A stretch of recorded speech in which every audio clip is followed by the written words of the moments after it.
Manusia diciptakan dengan celah. Namun Yang tampaknya merupakan pengecualian yang sengaja diciptakan untuk menguji batas kekaguman kita. Dia adalah paradoks yang hidup, sebuah patung marmer yang bernapas, yang terjebak dalam ekspektasi dunia yang menuntutnya untuk tidak pernah melakukan kesalahan. Jika Anda ingin memahami bagaimana Cina melakukan invasi budaya secara halus, jangan lihat statistiknya, lihatlah wajah Yang. Dia adalah ekspor budaya yang paling efektif yang pernah dilahirkan dari daratan Tiongkok. Sebuah soft power yang bekerja lebih kuat daripada diplomasi politik manapun. Video ini bukan sekedar profil penggemar. Kita akan menganalisis mekanika industri di balik nama besar Yang dan mengapa di tahun 2026 dia tetap menjadi titik epicentrum dari ekonomi perhatian global. Inilah kisah Yang.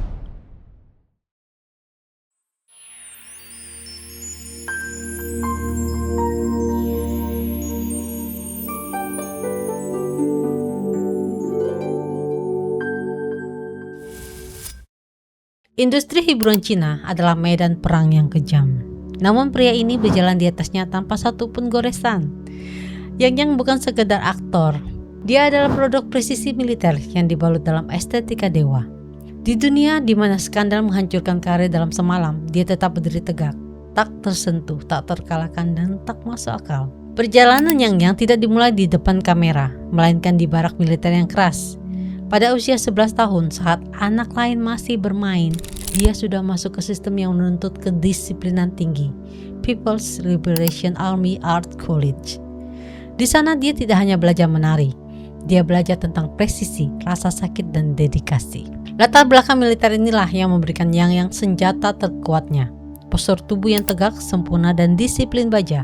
Setiap gerakannya, mulai dari cara dia berdiri hingga cara dia menatap lawan main, adalah hasil dari latihan fisik bertahun-tahun yang membentuk menjadi sosok maskulin yang rapih dan terkontrol.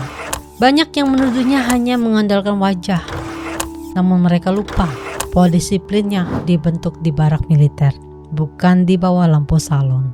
Sebelum kita mengenalnya sebagai Shionai yang legendaris, dia adalah prajurit seni tari. Dari sinilah lahir postur tubuh yang kaku bak baja dan disiplin yang membuat aktor lain terlihat seperti amatir. Dia tidak hanya berakting sebagai pahlawan, dia memiliki cetak biru seorang pejuang di DNA-nya. Masa awal popularitas Yang dimulai dari proyek yang menuntut fondasi akting kuat. Dia menarik perhatian melalui adaptasi klasik Dream of the Red Mansion tahun 2010, di mana dia memerankan karakter yang kompleks dan penuh nuansa. Peran ini memperkenalkan wajahnya ke publik, sekaligus menunjukkan bahwa dia memiliki dasar teknik yang solid sejak awal. Namun lonjakan besar terjadi beberapa tahun kemudian. Popularitasnya meningkat tajam ketika dia mulai tampil dalam proyek yang lebih modern dan mudah dijangkau penonton muda.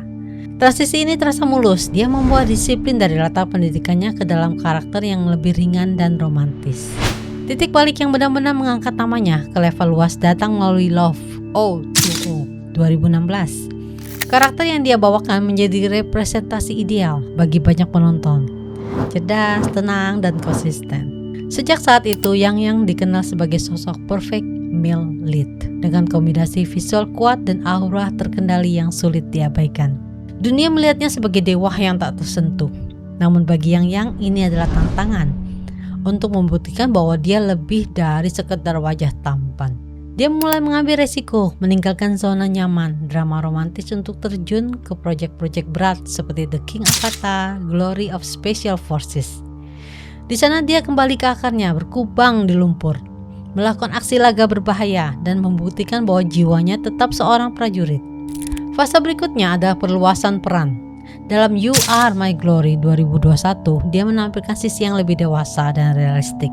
Sementara Who Rules the World 2022 memperlihatkan kemampuannya dalam genre kostum dan aksi. Periode terbaru termasuk Fireworks of My Heart 2023 menunjukkan usaha untuk memperdalam emosi dan kompleksitas karakter. Setiap fase ini menjadi lapisan penting yang membentuk identitasnya sebagai aktor dengan gaya yang stabil namun terus berkembang. Dunia melihatnya sebagai dewa yang tak tersentuh, namun bagi Yang ini adalah tantangan untuk membuktikan bahwa dirinya lebih dari wajah tampan. Setiap fase ini menjadi lapisan penting yang membentuk identitasnya sebagai aktor dengan gaya yang stabil namun terus berkembang. Banyak yang mengira hidup seorang Yang adalah tentang kemewahan, namun realitasnya adalah tentang isolasi strategis. Untuk menjaga citra tersebut, dia harus menarik diri dari dunia luar. Dia jarang muncul di variety show yang konyol. Dia menjaga kehidupan pribadinya tetap menjadi misteri yang kedap suara. Dan dia memilih kata-katanya dengan presisi seorang diplomat. Mengapa? Karena di era cancel culture yang sangat agresif di Beijing, satu kesalahan kecil bisa meruntuhkan kerajaan yang dibangun dalam 2 dekade. Di industri hiburan Cina yang sangat kompetitif, Yang dikenal sebagai salah satu aktor paling antisosial. Dia jarang terlihat di pesta-pesta selebriti atau lingkaran pergaulan elit, karena dia memiliki ketakutan yang tersirat akan distorsi diri. Dia pernah mengungkapkan dalam sebuah wawancara, dia lebih suka menghabiskan waktu dalam kesunyian untuk menjaga prajurit dalam dirinya tetap hidup. Dia sadar bahwa setiap kali dia terlalu banyak bicara, misteri yang dia bangun selama dekade ini akan luntur. Yang memahami bahwa popularitas adalah sesuatu yang rapuh, namun legenda adalah sesuatu yang abadi. Konflik internal ini memuncak ketika dia mulai bosan dengan peran-peran pria tampan yang seragam. Dia mulai mengambil resiko yang dianggap gila oleh agensinya. Dia ingin merusak wajah marmernya. Yang bukan lagi sekedar idola remaja. Dia telah bertransformasi menjadi simbol soft power Tiongkok yang paling mematikan. Dia mulai melakukan pemberontakan terhadap citranya sendiri. Melalui proyek-proyek brutal seperti Glory of Special Forces, dia kembali ke lumpur, kembali ke akar militernya. Pasti banyak yang tidak tahu bahwa selama syuting drama militer Glory of Special Forces, Yang menolak menggunakan pemeran pengganti untuk hampir 90% adegan berbahaya. Namun yang jarang orang tahu adalah dampaknya pada tubuhnya. Cedera lama dari masa sekolah militer, masalah pada tulang belakang dan sendi akibat latihan tari intensif selama bertahun-tahun, seringkali kambuh di lokasi syuting. Di balik layar ada momen di mana dia harus menggunakan penyangga medis hanya untuk bisa berdiri tegak sebelum kamera menyala. Baginya, rasa sakit adalah harga mati untuk sebuah kehormatan. Dia dengan sengaja merusak estetika wajahnya dengan debu, darah, dan keringat. Ini adalah pernyataan politik yang kuat bahwa dia bukan sekedar produk industri, melainkan seorang aktor dengan dedikasi baja. Dengan menolak peran-peran aman, Yang justru mengamankan posisinya sebagai ikon abadi. Di tengah gelombang aktor baru yang datang dan pergi, dia tetap menjadi titik epicentrum karena dia satu-satunya yang memiliki keseimbangan antara kelembutan seniman dan kekerasan seorang tentara. Namun yang lucunya, realitas industri tetap saja mengejarnya. Bahkan ketika dia berlumuran lumpur dan darah, publik masih memujinya sebagai prajurit tertampan. Itulah kutukan Yang. Kesempurnaannya terlalu kuat untuk dihancurkan. Upayanya untuk menjadi buruk rupa justru seringkali menciptakan standar estetika baru dalam genre militer. Memasuki tahun 2026, peran Yang telah melampaui layar televisi. Dia adalah instrumen diplomasi. Ketika Tiongkok ingin memproyeksikan citra maskulinitas modern yang bersih, disiplin, dan beradab, mereka mengirimkan Yang. Dia adalah arsitek dari apa yang kita sebut imperialisme estetika. Melalui kehadirannya di barisan depan brand mewah seperti Dior atau Bulgari, dia membuktikan bahwa Timur tidak lagi menjadi pasar, tapi juga menjadi penentu standar kecantikan dunia. Dia adalah penyeimbang dari dominasi budaya Barat. Jika Hollywood punya pahlawan yang kasar dan pemberontak, Asia punya Yang, pahlawan yang tertib, anggun, dan tak tergoyahkan. Dia adalah paradoks yang hidup, sebuah patung marmer yang bernapas, yang dipaksa menjadi simbol tanpa celah. Di tengah badai cancel culture yang melanda Beijing, dia tetap menjadi mercusuar stabilitas. Bukan karena dia beruntung, tapi karena dia terlalu disiplin untuk berbuat salah. Sebagian orang melihatnya sebagai simbol kesempurnaan. Sebagian lain melihatnya sebagai aktor yang masih harus membuktikan lebih banyak. Yang berdiri di antara dua pandangan itu.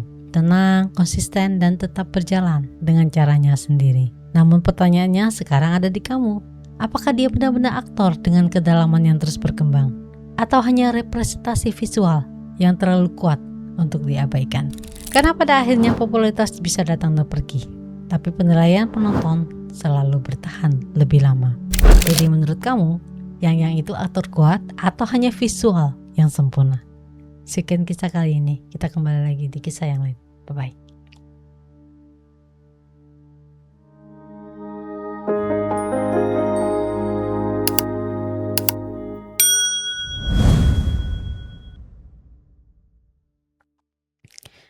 Aduh, gatel lah.